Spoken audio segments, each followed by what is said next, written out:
This one gets a bit goofy.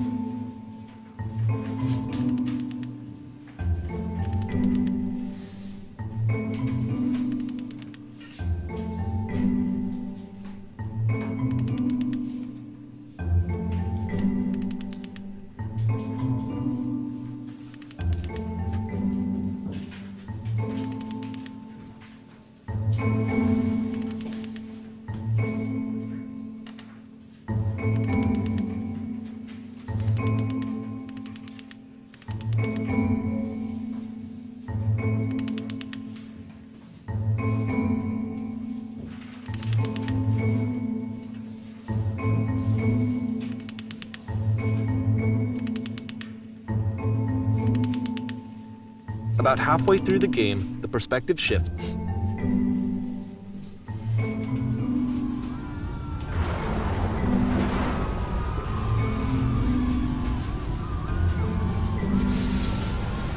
And you play as the teacher. And suddenly, you discover that your teacher is just as bigoted and afraid as you are. Oh, and also you can move around the classroom now.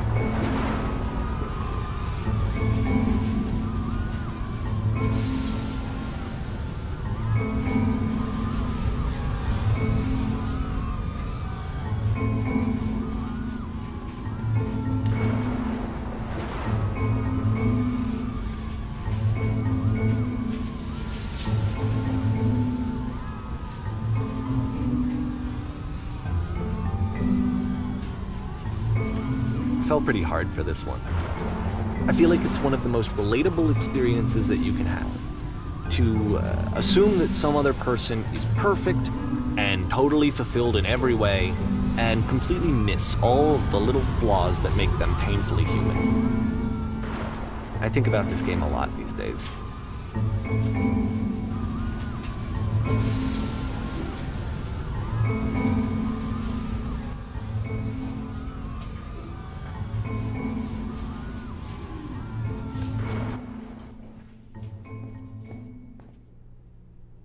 This one took a lot longer than all the others for Coda to make. It was 4 months between this and the last one. That's twice as long as it took him to make any other game before this, and it's not like it's particularly complex, so I remember I found that a little strange at the time.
The game ends with this eerie premonition of what's going to happen next in Coda's life.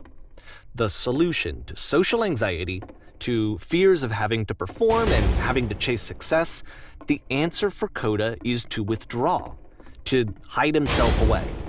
Which is what leads to scenarios like the stairs that slowed you down several games ago, where it just becomes harder and harder to access Coda's inner landscape because he keeps retreating. He just keeps backing away from possible connections to anyone other than himself. And to be honest, I didn't consider it very helpful when I first played this game. You know, it looked to me like he was trying to justify the idea of just disconnecting yourself from the world. And that wasn't what I wanted for him or for his games. Because I feel like a lot of his games are inviting me to connect with this person, to bring him closer.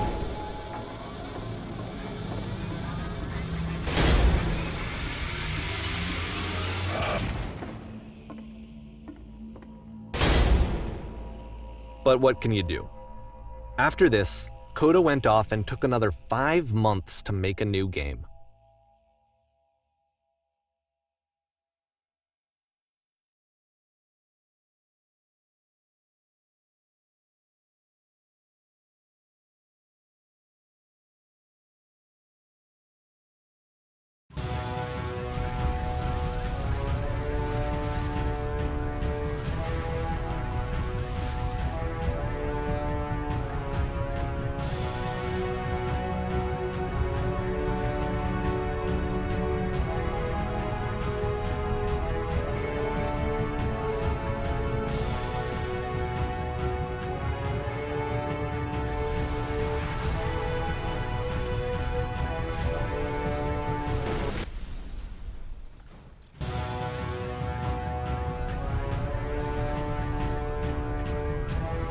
You should probably open your eyes if you haven't already. It's pretty much impossible to solve otherwise.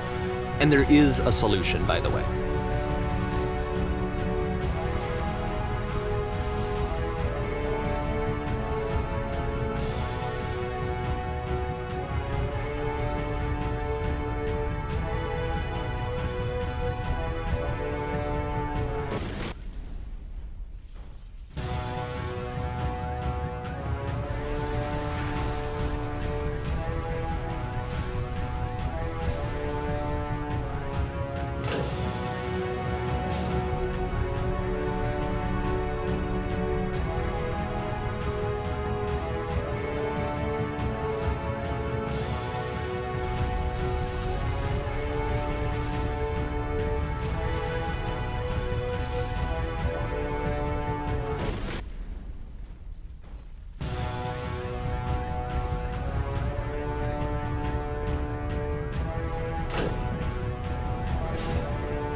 Like I said, I was getting concerned.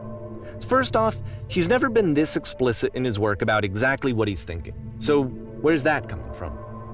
But then even weirder, his work has potentially stopped being an outlet for him. Not like he's having trouble iterating on ideas, but he literally just can't think of new ideas anymore. And in person, he was being a lot more distant than usual. Like, you know how sometimes a person will just deflect anything that you say in order to keep themselves disconnected all the time? It was that kind of thing. Here was the point in my relationship with Coda where I really started to wonder if he needed my help in some way. His games are going to get more desperate from here on out. After this game, it's almost 6 months before he finishes something new.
if the last game featured Coda talking explicitly about his creative frustrations, this one turns it up to 11. Now, put yourself in my shoes playing this. Here's a friend whose work is exhibiting signs of struggle, frustration, anxiety, depression even, and yet still he keeps making games. He keeps throwing himself into the grinder even when he clearly doesn't have the energy for it anymore. Why? What is it for? Because from my perspective at the time and just what I knew of him, this was a result of how isolated he was. He was in his own little bubble, just sitting at his computer all day, not really showing these games to anyone, not releasing them onto the internet, and so he didn't have anyone outside of himself to connect with. He had no outlet to ground himself on.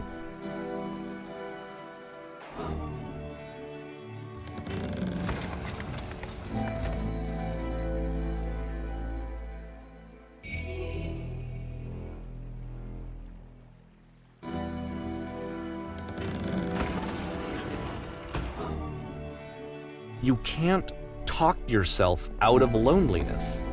It doesn't work that way. You can't be the one writing both the questions and the answers. Then there's no movement. Then there's no circulation. If all of your anxieties are being channeled into your work, then if the work ever fails, you have no backup and you're just going to crash.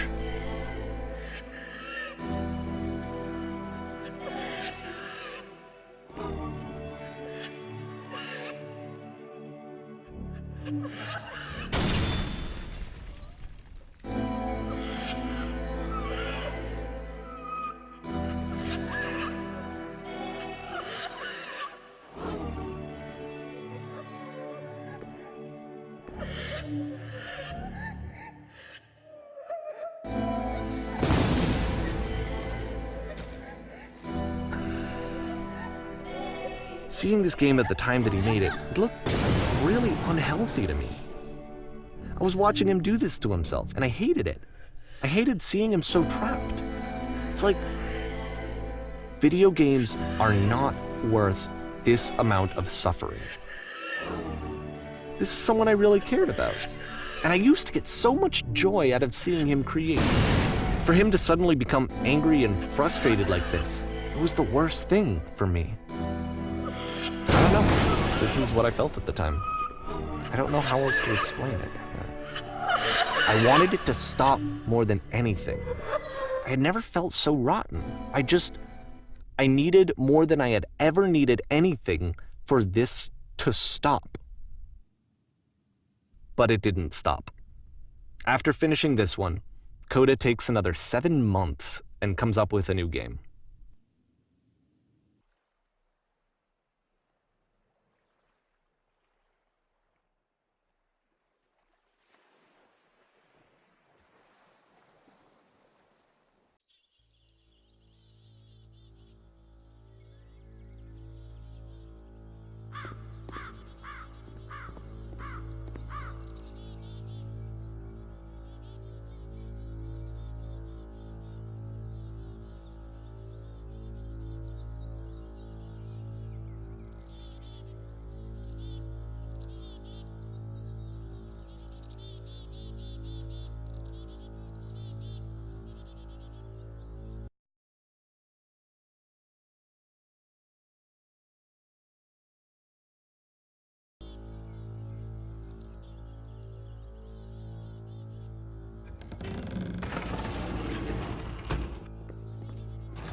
And of course, it's the machine.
So now the work is becoming self-destructive. And I'll tell you, at the time that I first played this game, shortly after he made it, here's what I'm thinking to myself. I'm thinking that Code is stuck in his own head, and that it's having a very negative effect on him, and that all he needs to do is just start showing his work to people, to get some actual feedback on his games. It might get him out of isolation.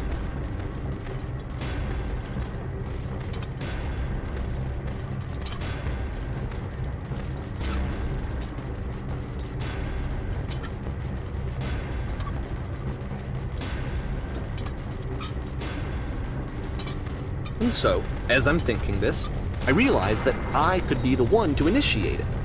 Because it would never occur to Coda to start actively soliciting feedback, so what if I did it for him? If he could see the difference it would make to have more actual conversations with other human beings, would that bring him out of his mental spiral?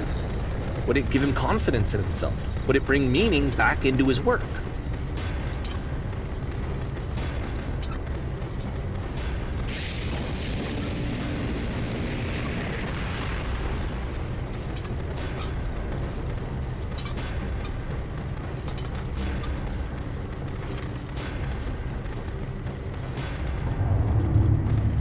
So I started showing Coda's work to people. I took this one, and the islands which you just played, the theater, the notes, the house cleaning game, and some of the prison escape games. I brought them to people that I knew and trusted. I asked their opinions. And the great part is that they really loved his games. You know, the point of it all was just to give him some external reference point, but they genuinely loved his work. There was nothing for him to be afraid of.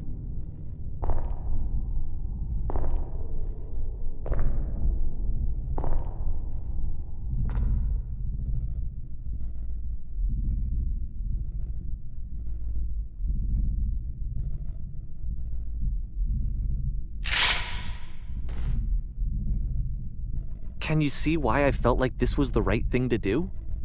Because it's the thing that I always feel like I need, to be told that my work is good, that I am good. When someone really connects with a thing that I've made, when they see themselves purely in my work, there's nothing that feels better. And I got to give that very same feeling to my friend. I did something, I really felt like I'd done something good, like I was a good person. I felt like there was a friend who was in trouble and was unhappy and maybe didn't like themselves, and I could fix it. If I could give him this gift, maybe I could fix the problem. When they told me how much they enjoyed his games, it was the best feeling. It was the absolute best feeling. It made me feel so happy, so beautifully, beautifully happy.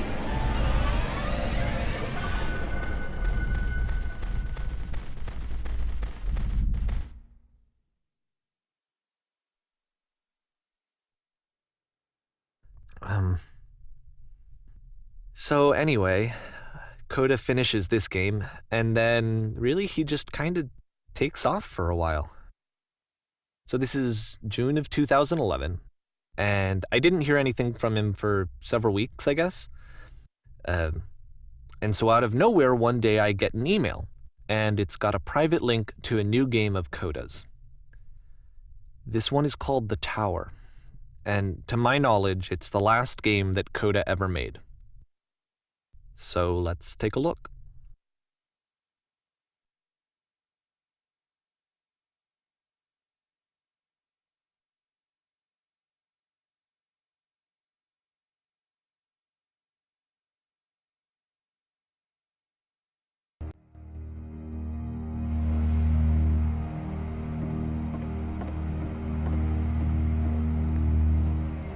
And this is where I have trouble saying anything meaningful about Coda's work.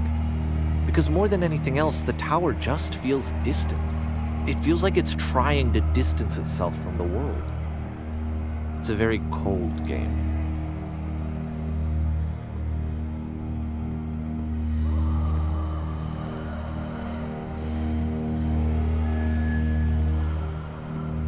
This room actually has a maze in it. Except that all the walls of the maze are invisible. And then every time you touch one of the walls, there's this awful flashing and noise, so the experience is really miserable. The game goes beyond not being meant to be played, it actually seems to despise the player for trying to play it at all. But I do want to show you the rest of the level, so when you're ready to continue, press enter and I'll put a bridge over the maze.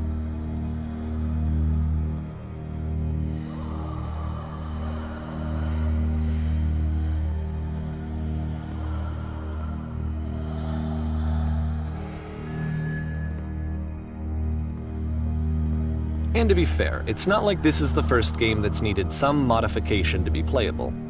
Like the house cleaning game. You know, that one used to actually loop the cleaning chores and you just cleaned a house forever. I had to cut it off so that you could exit the house and the game would actually end. But that game had an idea that it was actually trying to communicate. What's the deeper idea behind the invisible maze? The only way past this challenge is to randomly guess the 6-digit code. Like the invisible maze, it's frustrating to me, because it's the opposite of everything else that Coda has made. It doesn't encourage thought or engagement. It doesn't ask anything of me, except a lot of my time. If I could have reached him during this time, then maybe I could have asked him, but I couldn't. I still don't really understand why this is here. I'll put the code on the ground for you here, though, so that we can move on.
The switch to open this door is actually on the other side of the door, meaning that it's literally impossible to solve from this side. So even if you somehow brute forced your way through the first 2 challenges and you got to this point, there's actually just no way to progress. And it's scary for me, the idea of Coda cutting himself off entirely, just saying, you know, that's it, that's the end of the conversation, not giving me any way to fix the problem. I feel like a failure, I guess, when I can't fix the problem. But I can open this door for you, so let me do that. Was I a failure for not understanding this game?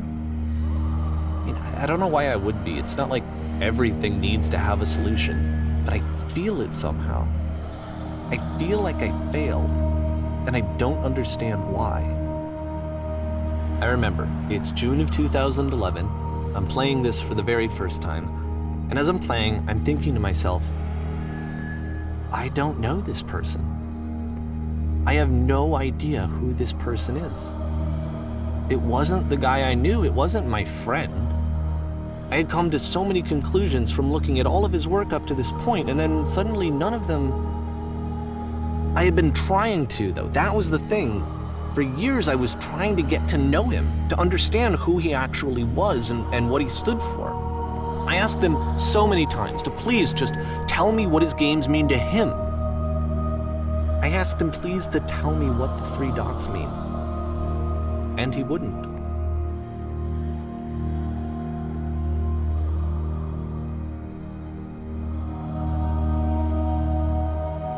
I just felt so strongly that if I could have connected with him, that if I could have somehow made his work my own, that I would finally be once and for all happy. It was that I needed to see myself in someone else. I needed to be someone other than me. But he stopped and left, and it felt somehow like I had failed.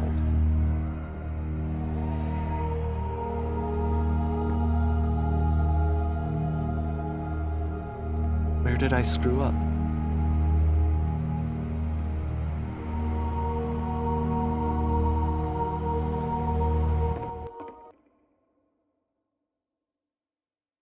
I'm the reason that you stopped making games, aren't I? It's because of what I did. I poisoned it for you.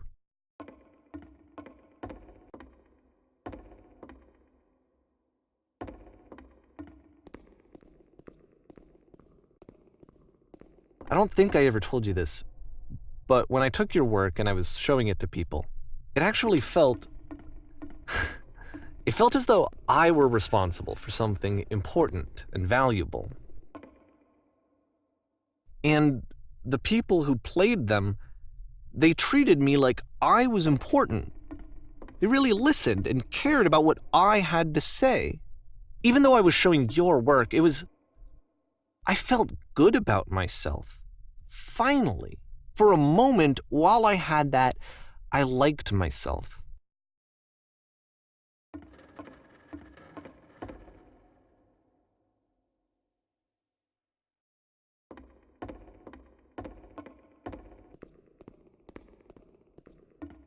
And then you stopped, and I didn't have anything left to show people. I just had to be with myself. And as soon as that happened, there was no feeling at all. Nothing. Less than nothing. What does that mean?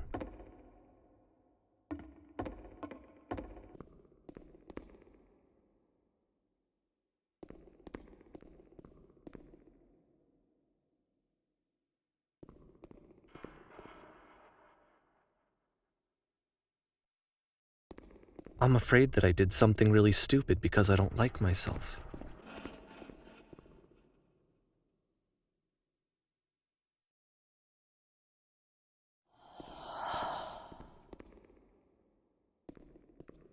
That's why I'm releasing this collection of your work, is because I haven't been able to find any other way to reach you. I've tried everything. And so a part of me has hope that if I put this compilation out into the world, and if I put my name on it, that maybe enough people will play it so that it'll find its way to you, so that I can tell you that I'm sorry. I know I screwed up. If I apologize to you truly and deeply, will you start making games again? Please, I need to feel okay with myself again. And I always felt okay as long as I had your work to see myself in. I mean, is something wrong with me? Because I know that I did an awful thing, and I'm doing it again right now. Like, I'm showing people your work, but I can't stop myself from doing it. That's how badly I need to feel something again, like I'm an addict. There has to be something wrong with me. Can I apologize? What if I tell you I was wrong? Will that work? Will that fix it? I don't know. I don't think it will, but there's nothing else that I can do. Just tell me what you want. I'm sorry. I'm sorry. Please, start making games again. Please help me. Please give me some of whatever it is that makes you complete. I want whatever that wholeness is that you just summoned out of nothing and you put into your work. You were complete in some way that I never was. And I want to know I want to know how to be a good person. I want to know how not to hate myself. Please. I'm fading, and all I want is to know that I'm going to be okay.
More love, more praise, more people telling me that I'm good.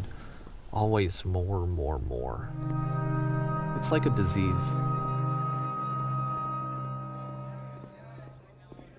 Solution.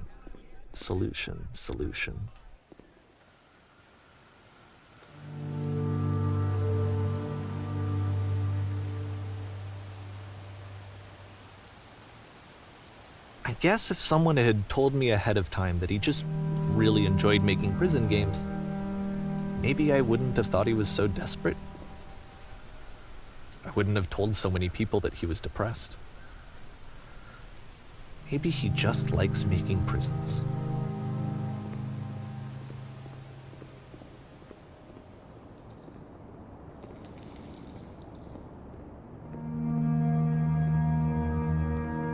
Even now, the disease is telling me to stop. Don't show people what a shitty person you are. They'll hate you.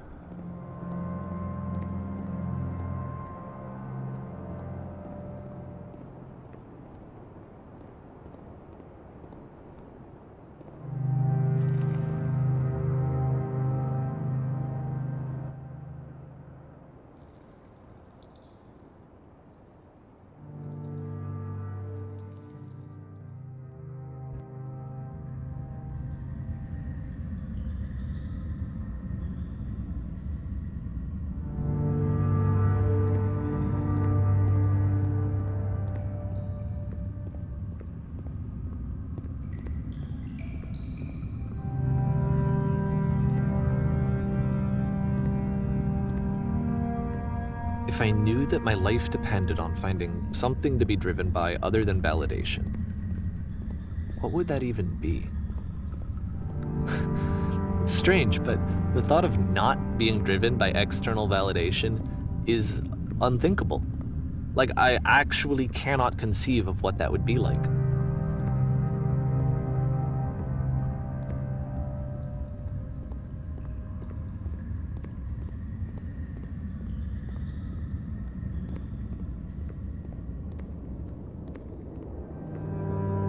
What now?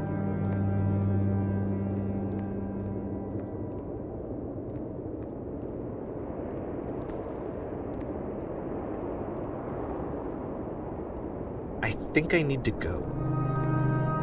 And I'm sorry, because I know that I said that I would be here and I would walk you through this, but I'm starting to feel like I have a lot of work to do. I have a lot that I need to make up for, and so I'm just gonna... Okay.